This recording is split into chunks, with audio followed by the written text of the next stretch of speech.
Um dos problemas sérios que a gente está enfrentando são as narrativas. Sinceramente, Zélia, eu não acredito. Assim, eu acredito que você acredita no que você está falando. Eu não acredito que, de fato, exista aquilo que você está pintando, entende? Sim. Porque vocês se referem a esse governo como se fosse uma ditadura, vocês falam em censura, e precisa tomar cuidado com isso, porque isso não está existindo. A gente precisa falar as coisas assim de uma maneira honesta. Não há censura no Brasil. Não há censura no Brasil. Cara, pessoal, vamos respeitar aqui a opinião de cada um. Olha, o que está acontecendo aí, vocês estão vaiando, né? Vocês estão vaiando. O que é que isso significa? Isso significa que vocês têm uma paciência mínima em relação ao pensamento oposto. É justamente disso que eu quero tratar. Essa paciência mínima, essa intolerância, essa pretensão, essa arrogância de achar que o seu discurso é o discurso verdadeiro, o único legítimo e a única verdade. É por isso que a gente está onde está. É por isso que eu passei o que passei, sendo uma professora universitária, tendo estudado horrores para estar em sala de aula e sendo defenestrada porque a maioria da classe de professor e de docente ficou extremamente decepcionada comigo, talvez como você tenha ficado decepcionado com a Regina, e não contente em ficar decepcionado, foram para cima de mim criticamente nas redes sociais, fazendo uma queima de reputação. É isso que acontece. Vocês não conseguem fazer um exercício de humildade, de olhar para uma situação e entender o meu discurso, ele não é o único possível. Aquilo que eu estou vendo não é o único ângulo sobre o qual a coisa pode ser olhada. Catarina. Certo? Então, eu fui vaiada em público, eu preciso responder. Fica à vontade, então, mas depois eu preciso fazer uma pergunta para você. Não, beleza. Então, assim, por que eu digo que não há censura? O que há é que está havendo uma mudança de administração. É óbvio que se você tem um governo como o de Bolsonaro, por que vocês acham, meu Deus do céu, que é obrigação do Estado fomentar com dinheiro público algo que vá frontalmente agredir o senso moral de quem paga os impostos? Por que o governo tem essa obrigação? Quando você faz um enxugamento da máquina pública nesse sentido, isso não é censura. Então a gente precisa primeiro definir o que é censura, porque censura é o Estado. Cara, se a gente tivesse sob censura, isso aqui não estava acontecendo. Sim. Se a gente tivesse censura, a Zélia não estava falando. Se a gente tivesse sob censura, tinha um monte...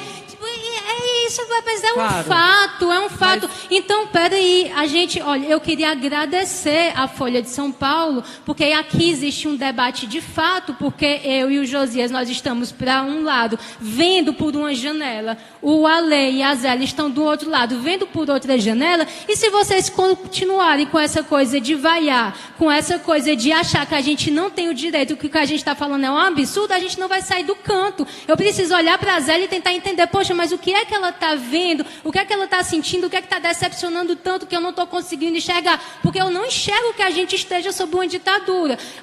Vou só concluir o meu raciocínio, eu vou usar, não com o sentido de ofender o indivíduo, mas para significar de um modo concreto que eu estou querendo dizer, que é o Alvin.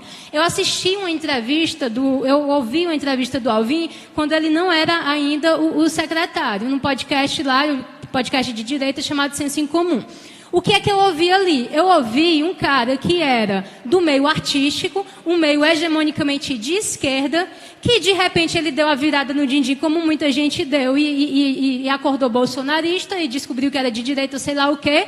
E aí ele foi completamente perseguido pela classe artística. Certo? Ele conta lá, são as palavras dele, que o Bolsonaro foi esfaqueado e que ele estava num teatro e ele viu as pessoas comemorando o esfaqueamento do Bolsonaro. E ele disse, pô, isso aí é um absurdo. E a partir daquele momento ele saiu do armário, se declarou bolsonarista e a carreira dele acabou.